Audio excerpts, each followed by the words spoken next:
There's a story playing out in homes across America that nobody wants to talk about. A man hits his late 50s, 30-year marriage, solid career, kids are grown and gone. From the outside, he has it all. Then one day he packs a bag, walks out the door and never looks back. No affair, no scandal, he just leaves. His family is stunned. Friends are confused. Everyone asks the same question. Why? Here's what makes this even more unsettling. This isn't rare anymore. It's a quiet epidemic.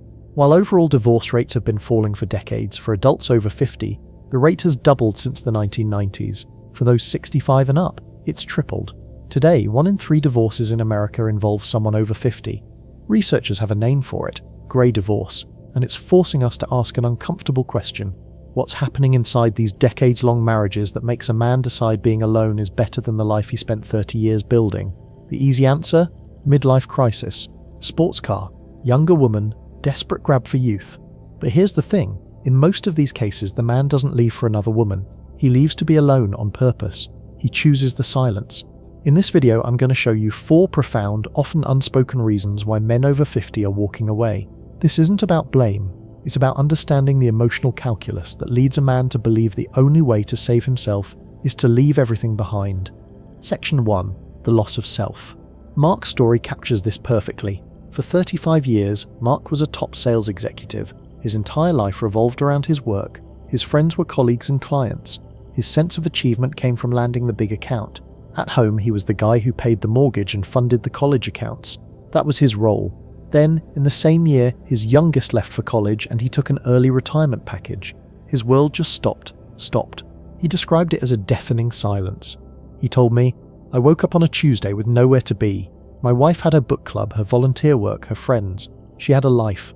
I looked at my phone, no urgent emails, no calls. I walked around the house and felt useless. I realized I didn't have any real hobbies. My friends were work friends.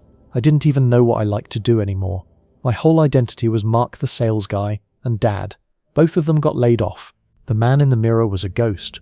This is what psychologists call identity dissolution. It's that moment when a man realizes he's spent decades playing roles, husband, father, provider, and one day he looks in the mirror and doesn't recognize who's looking back. For generations, society gave men a simple equation. Your job equals your identity. A man's value, his purpose, his entire sense of self, was tied to his ability to provide. He was the engineer, the manager, the business owner. That was the foundation of everything. He worked insane hours, climbed the ladder, shouldered the financial stress, because that was his function, his marriage, his family. Everything was built on top of him being the provider. He outsourced his identity to his career. Then 2 massive life changes hit at the exact same time. The kids leave, and retirement arrives. The empty nest is a bigger deal than we admit. When the kids move out, the house goes silent. The daily chaos of school runs, sports, family dinners, it all vanishes overnight. The role of dad, a central part of his identity for 20+ years, fundamentally changes. It doesn't disappear, but its daily job description does. That silence forces a man to face himself, and what he often finds is terrifying. The house isn't just empty of people, it feels empty of purpose. This usually coincides with retirement, and retirement isn't just the end of a 9 to 5, it's the end of an identity. When he doesn't have an office to go to, a team to lead, problems to solve, the question echoes in his mind. Who am I now? Carl Jung called this process individuation, the journey of becoming who you truly are, separate from the roles society assigns you. For these men, it's happening 30 years late. The marriage, the house, the life they built, it all starts to feel like a monument to a person they aren't anymore. The love for his wife might still be there, but she's connected to that old identity. Looking at her becomes a constant reminder of the role he used to play, a role that now feels hollow.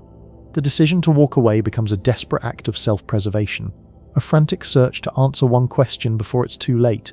Who am I, if I'm not a provider? He isn't running from his wife, he's running from the empty suit of the man he became, hoping to find what's left of himself. But there's something even more devastating than losing yourself, and it's happening in the quietest moments of these marriages. Section 2. The exhaustion of peace, or wind might. The second reason men walk away is a massive shift in priorities. After decades of navigating the complex, often turbulent waters of a long-term marriage, many men reach a breaking point where they crave peace far more than they crave passion. They're simply not willing to keep paying the emotional price of maintaining the relationship. Think about what a 30 or 40-year marriage actually is. It's a massive collection of compromises, negotiations, tiny unspoken resentments that pile up like sediment at the bottom of a river. It's rarely one explosive fight that ends things. It's the slow grinding erosion from thousands of small conflicts. The argument over money from 10 years ago that never really got resolved. The constant disagreement over how to deal with the in-laws. The daily annoyances, how he loads the dishwasher, how she leaves lights on, that transform from quirks into symbols of disrespect. This is where a toxic pattern takes root. Psychologists call it the demand-withdraw cycle. One partner, often the wife, becomes the demander. She wants to talk about problems, express feelings, work on the relationship. In response, the other partner, often the husband, becomes the withdrawer. He shuts down, avoids the conversation, retreats into silence. Why? Because he's learned over the years that talking leads to conflict, and conflict leads to stress. Avoidance, however temporary, leads to peace. Over decades, this withdrawal becomes second nature. The emotional muscles needed for deep, vulnerable conversation just atrophy. The marriage slowly settles into what many call the roommate phase. They coexist, they manage the logistics of life, bills, groceries, social obligations, but the intimacy is gone. They sit in the same room, scrolling on their phones, living in two separate silent worlds. The home stops being a sanctuary. It becomes a shared space, nothing more. This is all tied to a deep fear of vulnerability. For many men of this generation, emotional openness wasn't part of the curriculum. They were taught to be stoic, to be strong, to handle it. After years of building emotional walls to protect themselves, or just to keep the peace, the idea of tearing them down in their late 50s feels impossible. The energy it would take to rekindle a passion that's been cold for 20 years, overwhelming. In comparison, the idea of being alone starts to look incredibly attractive. It isn't loneliness they fear, it's the sheer exhaustion of trying. In a men's support forum, one post captured this with brutal honesty. "My wife is a good person. I want to be clear about that. But my life with her was a never-ending series of negotiations. What are we doing this weekend? Who do we have to see? Why did I say that to the neighbors?" Every single day was filled with a low-level hum of expectation and correction. I felt like I was being constantly managed. When I started thinking about the next 20 years, the thought of waking up in a house where the only person I had to answer to was myself, it felt like breathing for the first time. The idea of pure, uncomplicated quiet was the most seductive thing in the world. I didn't leave because I hated her. I left because I was in love with the idea of silence. And that's the heart of it. The decision to walk away isn't an act of aggression. It's an act of surrender. He's surrendering the fight. He's tired of the cycles of fixing and forgiving. He's not looking for the highs of a new romance. He's just trying to escape the lows of the old one. Once a man gets a taste of that profound peace, the thought of going back to the old dynamic becomes unbearable. The silence he finds isn't empty. It's full of the peace he's been craving for years. But here's where it gets even more complex. Because for many of these men, there's a third realization that changes everything. Section 3. The contract is complete. i.e., the third reason is about the original structure of many traditional marriages. It's about the end of a contract that was never spoken out loud.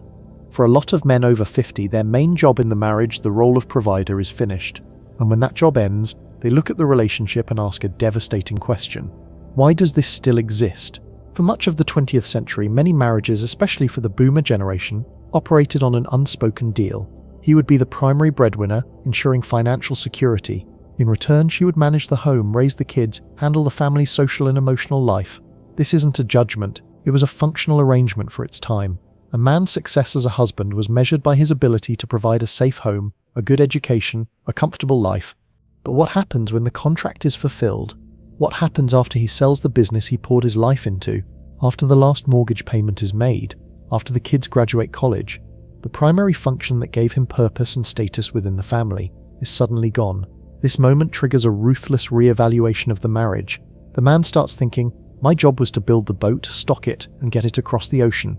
We've reached the other shore, the kids are launched, the house is paid off, the retirement accounts are funded, my work is done. So, now what?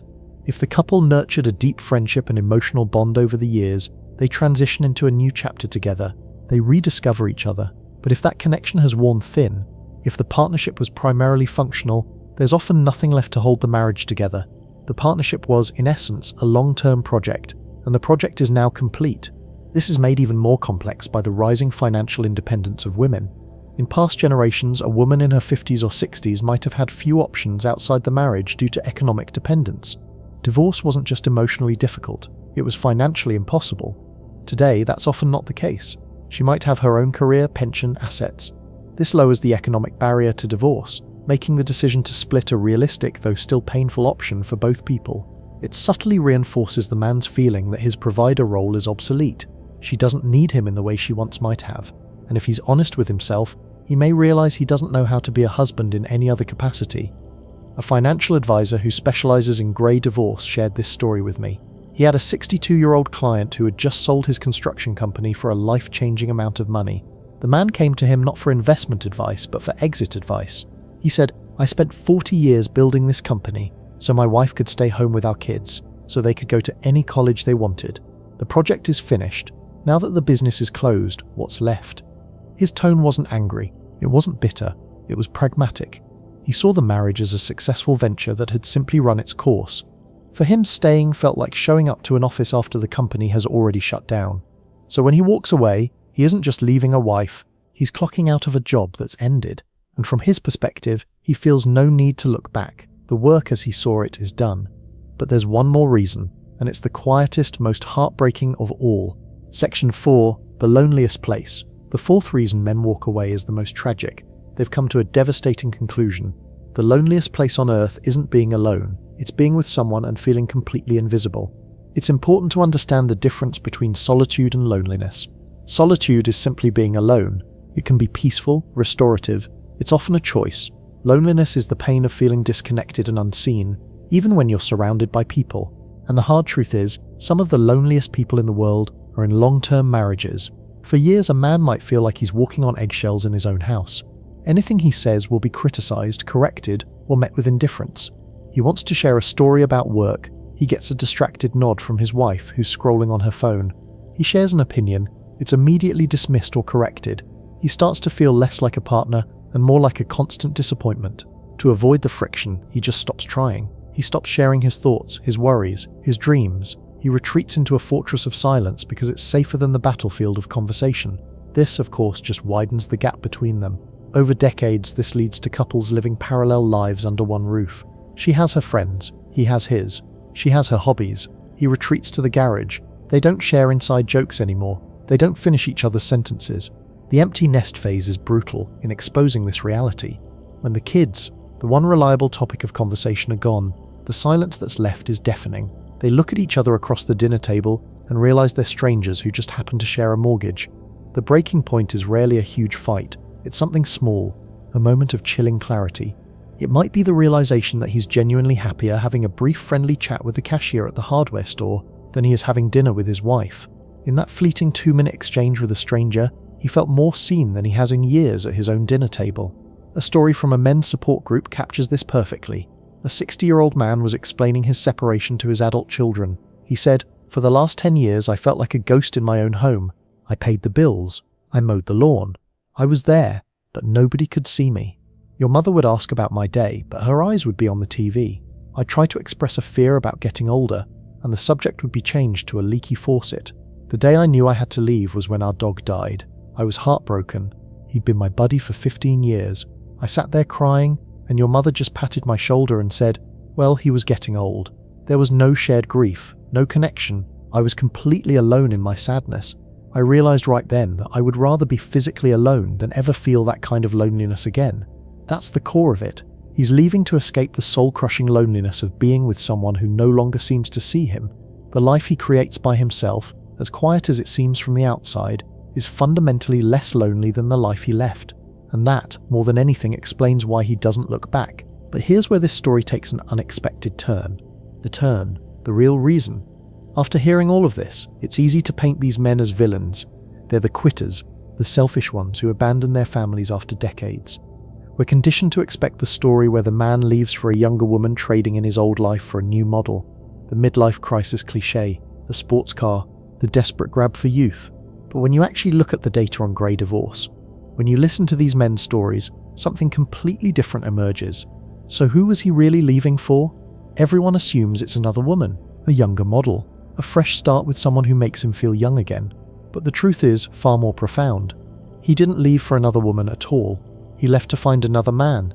He left for the man he used to be before his identity got swallowed by his roles.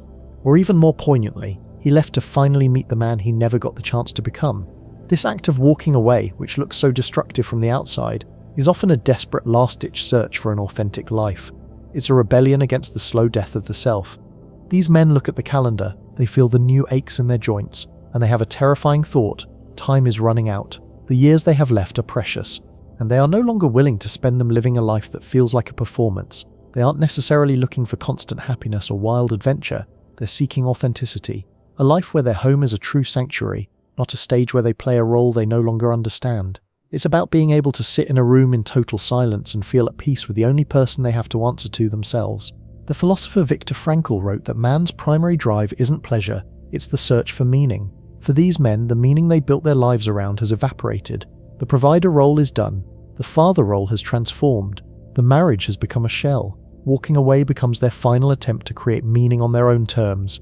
It's a final, desperate attempt to make their inner world match their outer reality before the curtain falls for good. Conclusion: why are men over 50 walking away and never looking back? It's the loss of self that hits when the roles of father and provider end, leaving a void where an identity used to be. It's the deep craving for peace over the constant negotiation of a worn-out relationship. It's the pragmatic realization that the provider contract has been fulfilled, leaving the partnership feeling obsolete. And most painfully, it's an escape from the crushing loneliness of feeling invisible in your own home. This grey divorce phenomenon isn't a simple story of heroes and villains. It's a reflection of massive societal shifts. We're living longer than ever, asking our marriages to last 50 or 60 years, a challenge past generations never faced. The stigma around divorce has faded. Gender roles have evolved. What works for a relationship in your 20s doesn't always work in your 60s. For the men who walk away, this decision is rarely easy. It's terrifying, uncertain, but for them, necessary. It's the start of a second act, a final attempt to write an ending to their own story that feels true. Now, this is a deeply complex topic, and what I've shared is just one perspective on a much bigger conversation. So here's what I want to know from you. If you're living this right now, whether you're the one thinking about leaving or the one being left, what's the one thing keeping you from making a decision? Or if someone you love walked away, what do you wish you had understood sooner? Your perspective in the comments might be exactly what another person needs to hear today. And if this video gave you a new way to think about relationships, identity, and the choices we make in the second half of life, hit that subscribe button. This is Psycore, where we explore the hidden forces shaping your thoughts, beliefs, and reality itself. Thanks for watching. I'll see you in the next one.